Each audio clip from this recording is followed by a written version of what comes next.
नमस्कार दोस्तों, ज्ञान सागर में आपका स्वागत है। आज हम हिंदी साहित्य का इतिहास टॉपिक से यह वीडियो बना रहे हैं जो कि सभी एग्ज़ाम के रिलेटेड बहुत ज़्यादा महत्वपूर्ण है। सभी परीक्षाओं में, चाहे वो यूपी टीजीटी हो, चाहे वो यूपी की परीक्षाएं हैं, कॉम्पिटिटिव एग्जाम KVS का हो, NVS का हो, सभी में यह टॉपिक आता ही है। हिंदी का महत्वपूर्ण टॉपिक है। हिंदी साहित्य के इतिहास में पहले हम कुछ बातें समझाएंगे, उसके बाद इस टॉपिक को डिस्कस करके हम कुछ क्वेश्चन आंसर भी पुट अप करेंगे। चलिए, फर्स्ट ऑफ ऑल ये समझिए हिंदी साहित्य का इतिहास। सबसे पहले हिंदी साहित्य का इतिहास लिखने का प्रयत्न किसने किया था? कहाँ के थे वो विद्वान? वो थे फ्रेंच के विद्वान। फ्रेंच के विद्वान थे, क्या नाम था उनका? गार्सा दा तासी ने पहला प्रयास किया था। उनके बुक का नाम क्या रहा है? उनके बुक का नाम था इत्वातला हिंदुस्तानी। इन्होंने 1839 में और 1847 में ये प्रकाशित किए, इसी बुक को प्रकाशित किया। दूसरा प्रयास किसने किया? दूसरा प्रयास किया तासी परंपरा का जो ये था, इन्होंने फ्रेंच लिखना शुरू किया। इसको शिव सिंह सेंगर ये हमारे हिंदुस्तानी थे। इन्होंने शिव सिंह सरोज के नाम से सरोज पुस्तक के नाम से एक पुस्तक बनाई, एक ग्रंथ लिखा जिसका नाम था शिव सिंह सरोज, और 1883 में ये प्रकाशित हुई। ठीक है, शिव सिंह सरोज किताब कब प्रकाशित हुई? 1883 में। ये किसने लिखी? शिव सिंह सेंगर ने। गार्सा दा तासी कहाँ के थे? फ्रेंच के थे। उनकी किताब कब प्रकाशित हुई? 1839 और 1847 में। उसके बाद आई जॉर्ज ग्रेसन। जॉर्ज ग्रेसन थोड़ा मैसअप हो रहा है। इनकी किताब का नाम था द वर्नाकुलर लिटरेचर, ठीक है, of Hindustan, modern vernacular literature of Hindustan. इसका प्रकाशन वर्ष क्या था? 1883 में। जॉर्ज ग्रेसन की किताब कब हुई? 1888 में हुई थी इनकी प्रकाशित। ठीक है, इसके बाद आए हमारे मिश्र बंधु की किताब कब प्रकाशित हुई? मिश्र बंधु की किताब का नाम बताइए। मिश्र बंधु की किताब का नाम है मिश्र बंधु विनोद। ठीक है, ये ग्रुप था मिश्र बंधु। ये ग्रुप था, मतलब ये कोई एक पर्सन नहीं थे, ग्रुप था पूरा। और इनकी किताब का नाम था मिश्र बंधु विनोद। ये इसके 4 प्रकाशन हुए थे, पहला, दूसरा और तीसरा प्रकाशन हुआ था यहाँ पर 1913 में। ठीक है, और 4th प्रकाशन हुआ था 1934 में। ओके, चलिए, इसके बाद आते हैं हम आचार्य रामचंद्र शुक्ल। अगर हिंदी साहित्य का विकास और इतिहास समझना है, तो साहित्य का इतिहास और विकास समझना है, तो आप ये समझ लीजिए कि रामचंद्र शुक्ल को आपको पढ़ना ही है। ठीक है, अब रामचंद्र शुक्ल, पहले आप विकास समझ लीजिए। हिंदी साहित्य का विकास को 4 भागों में बांटा जाएगा। ठीक है, पहला है आदिकाल, दूसरा भक्तिकाल,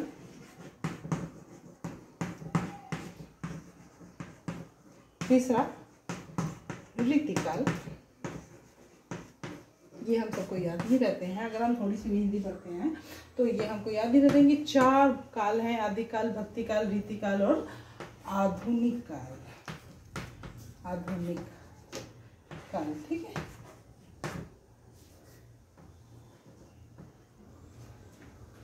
ठीक है। रामचंद्र शुक्ल ने इनको विभाजित किया है, और भी कई इतिहासकारों ने इनको विभाजित किया है, लेकिन सबसे ज़्यादा जो सटीक जानकारी और लिखा गया इतिहास है वो हम सबसे ज़्यादा रिलीवेंट करते हैं रामचंद्र शुक्ल को। अब आदिकाल का समय क्या माना गया है? 1050 से 1375, ठीक है, 1375। उसके नेक्स्ट टाइम भक्ति काल आता है 1375 टू 1700। फिर रीति काल 1700 टू 1900, और 1900 के बाद का काल सभी अब तक क्या है, आधुनिक काल, यानी हम आधुनिक काल में हैं। तो ये जो 1950 था, उस समय कौन से राजा थे, राजा भोज थे। राजा भोज से लेकर, और यहाँ पर 1875 में कौन थे, हमीर देव थे, हमीर। तो इसको राजा भोज के वक्त से लेकर हमीर देव के टाइम तक बोला जाता है कि ये आदिकाल रहा है, ठीक है। चलिए, इसके अंदर बहुत सारे कवि रहे हैं, जिसमें आपके स्वयंभू हैं, पुष्पदंत, धनपाल, जिनदत्त सूरी, अब्दुल रहमान, जगनी, चंद्रप्रदाय भी इसी वक्त के हैं, और आपके खुसरो और हड़प्पा, ठीक है। और भक्ति काल, पहले आप इसको समझ लीजिए। तो लेखन किसने किया था, इतिहास का, हिंदी साहित्य का इतिहास का लेखन किसने किया था, पहले गार्सरा तासी ने किया, फिर शिव सिंह सैगर ने किया, फिर गिरियसन ने किया, विश्वबंधु ने किया, फिर रामचंद्र शुक्ल ने किया। रामचंद्र शुक्ल के विकास और इतिहास के साथ ही रामकुमार वर्मा और हजारी प्रसाद द्विवेदी हैं। बहुत सारे लोगों ने इतिहास को लिखने की कोशिश की है, जिसमें आपकी विश्वबंधु विनोद हैं, मैं बता चुकी हूँ आपको, रामचंद्र शुक्ल ने किया। इसके अलावा हजारी प्रसाद द्विवेदी, रामकुमार वर्मा और नागरिक प्रचारणी सभा ने भी कोशिश की, इसके बारे में लिखा है, धीरेन्द्र वर्मा, और नॉट इम्पोर्टेंट है ये सब चीज़ें। तो अच्छा, हिंदी साहित्य का इतिहास जो है, रामचंद्र शुक्ल की किताब, जो बुक है रामचंद्र शुक्ल की, उसका नाम बताइए। उसका नाम है हिंदी साहित्य का इतिहास। सिंपल यही नाम है, जो टॉपिक है वही नाम है रामचंद्र शुक्ल का, ठीक है। उनकी किताब कब छपी थी, रामचंद्र शुक्ल की 1929 में। मैं बार बार इसीलिए कह रही हूँ क्योंकि सबसे ज़्यादा हम जो सटीक जानकारी मानते हैं वो मानते हैं राम कुमार शुक्ल को, ठीक है। उन्होंने 1929 में उनका इतिहास लिखा।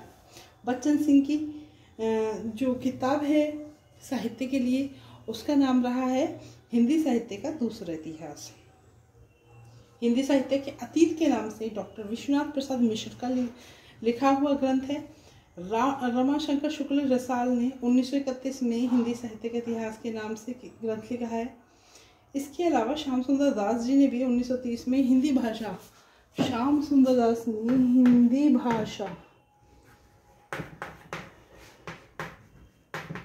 हिंदी भाषा और साहित्य के नाम से 1930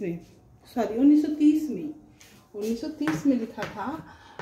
किसने, डॉक्टर श्याम सुंदर दास ने। ये भी काफी रिलेवेंट है, दास, ठीक है। चलिए, तो काल का जो विभाजन है वो किस आधार पे किया गया है,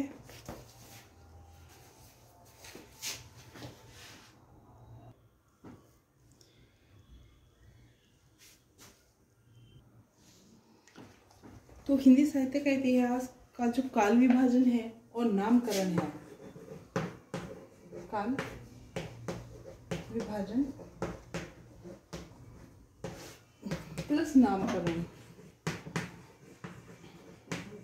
उसका आधार क्या है, उसका देखिए, वहाँ जिस समय जो काल चल रहा था, जो समय चल रहा था, यानी जो ऐतिहासिक कालक्रम चल रहा था, जिस तरह की व्यवस्था थी, जिस तरह के लोगों का बर्ताव था, इस तरह से ही जो लेखन जिस शैली में लिखा जाता उसके हिसाब से उसका नामकरण कर दिया गया।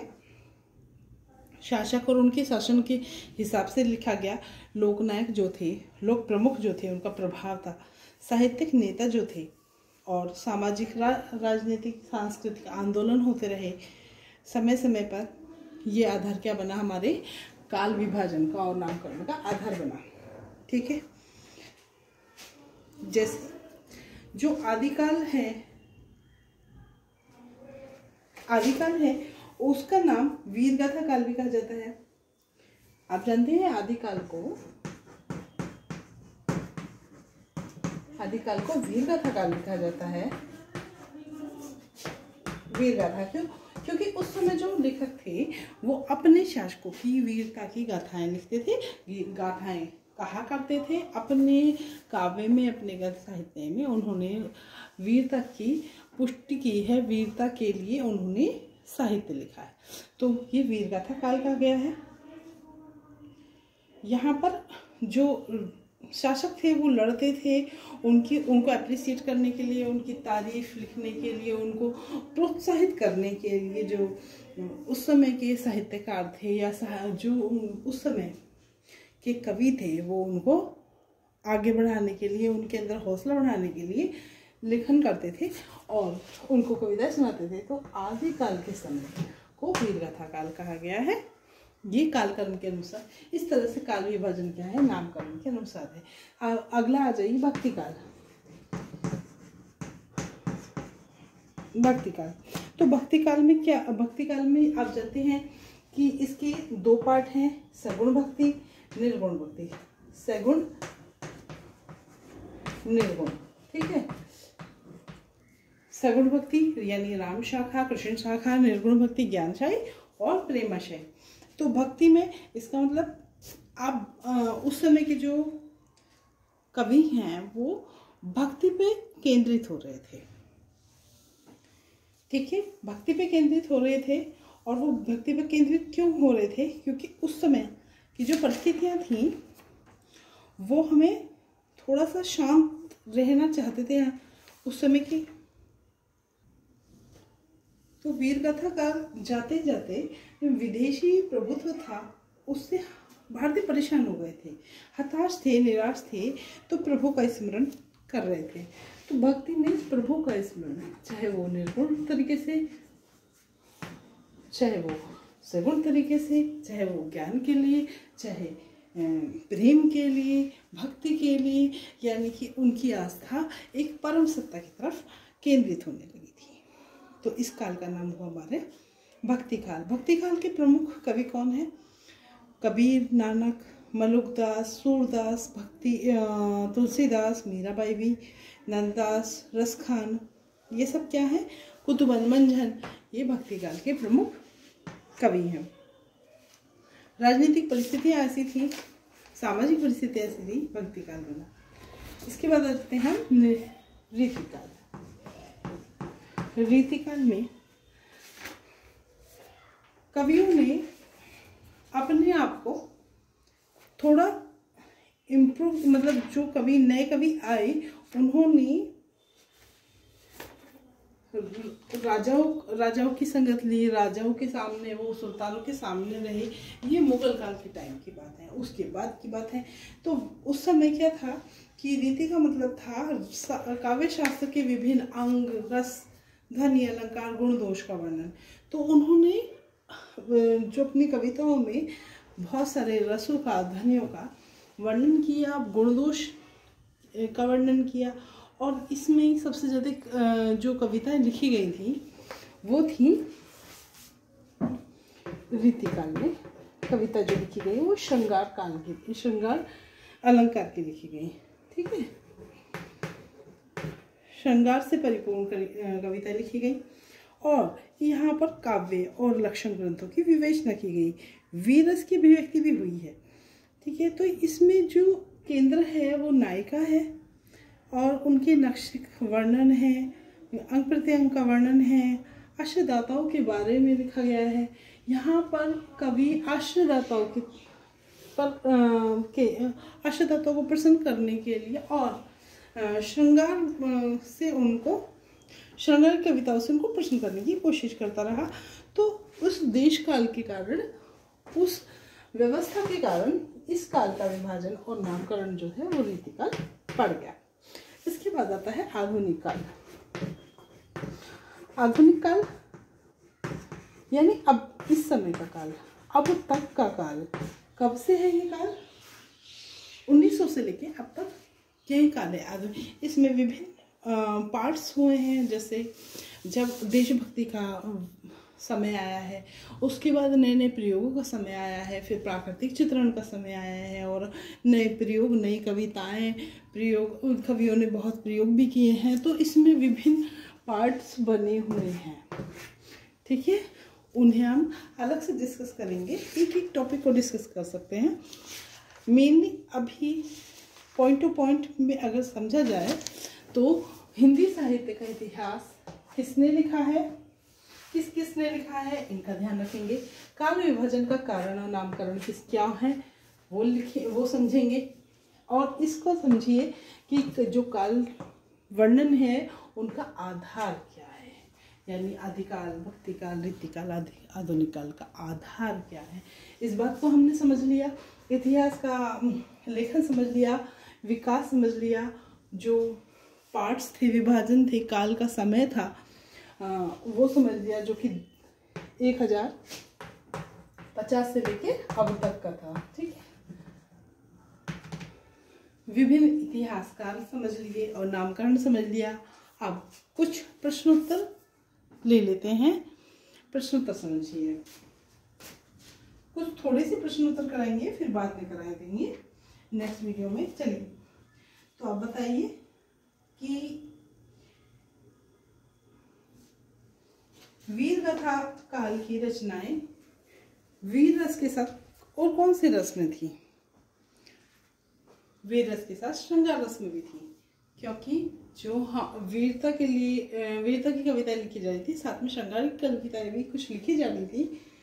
क्योंकि आदिकाल में जो राजा थे वो लड़ाई पर जाते थे और बहुत बार उनकी लड़ाई, उनकी युद्ध की वजह कोई स्त्री हो सकती थी। यहाँ प्रेम प्रसंग भी आए हैं बहुत सी कविताओं में। अमीर खुसरो कौन से काल के विद्वान हैं? आदिकाल के विद्वान हैं।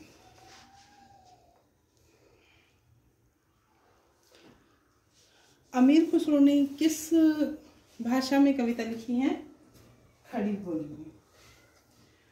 चलिए बताइए, मीराबाई कौन से काल की कवि हैं?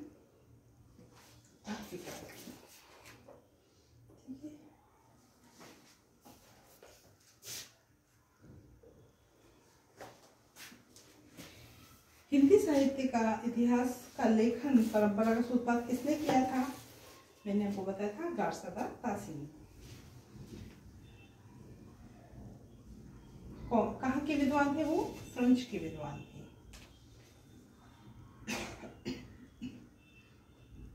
हिंदी साहित्य का इतिहास लिखने वाले प्रथम भारतीय इतिहासकार कौन थे? भारतीय इतिहासकार थे शिव सिंह सेंगर। उनकी पुस्तक का नाम क्या है? शिव सिंह सरोज। रीतिकाल का समय क्या बताया मैंने आपको? 1700 से 1900। और उसके बाद का काल क्या हुआ? आधुनिक काल हो गया।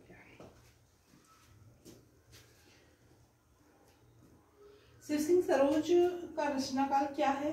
कौन से सन में उन्होंने अपनी किताब लिखी थी?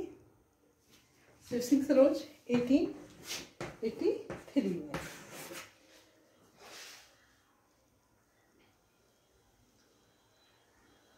The modern vernacular literature of Hindustan, यह इतिहास ग्रंथ किस लेखक ने लिखा? जॉर्ज ग्रेसन ने। चलिए, आज पहली क्लास हिंदी साहित्य थी, हिंदी साहित्य के इतिहास की। अगली क्लास में हम सिर्फ प्रश्नोत्तर करेंगे। हिंदी साहित्य के इतिहास, विकास और नामकरण सभी को लेकर। आज के लिए इतना ही। ज्ञान सागर में बने रहिए। धन्यवाद।